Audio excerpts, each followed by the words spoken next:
రేషం ఉన్నోడైతే ఇంకోడైతే ఆయనతో ఒక బకెట్ల నీళ్ళు నింపుకొని దుంకి చచ్చిపోతాడు. కానీ ఆయన రేవంత్ రెడ్డి ఆయన గసండి ఏం లేవు, రేషము సిగ్గు ఇజ్జతు ఏమి లేదు. ఏది పడితే అది ఒరుడే, ఇష్టం వచ్చినట్టు అబద్ధాలు చెప్పుడే, ఇష్టం వచ్చినట్టు సిరుగుడే ఊరేగుడే. నేను ఒక్క మాట అడుగుతున్నా, ఊళ్ళే ఎవరైనా ఒక మాట ఇస్తే లేదా ఏమైనా బాకిస్తే వాడు తిరిగి ఇవ్వకపోతే మనం కేసు పెడతాం. ఏం కేసు పెడతాం? 420 కేసు పెడతాం.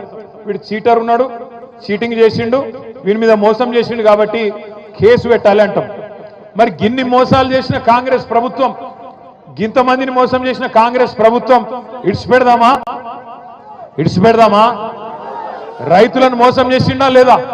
ఏం చెప్పిండు రైతులకు? ఎంబడే ఊరుకుండ్రి.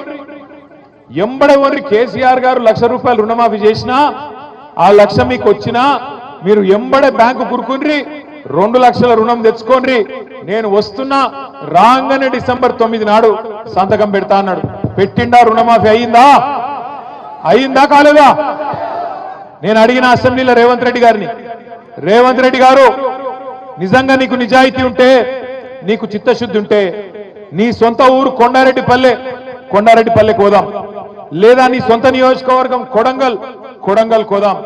ఒక్క ఊర్లోనన్నా రైతులు గిన్న రుణమాఫీ అయిందని చెప్తే రాజకీయ సన్యాసం తీసుకుంటా, రాజీనామా కాదు రాజకీయ సన్యాసం చేస్తా అని అసెంబ్లీలో రేవంత్ రెడ్డి ముఖం మీద చెప్పిన.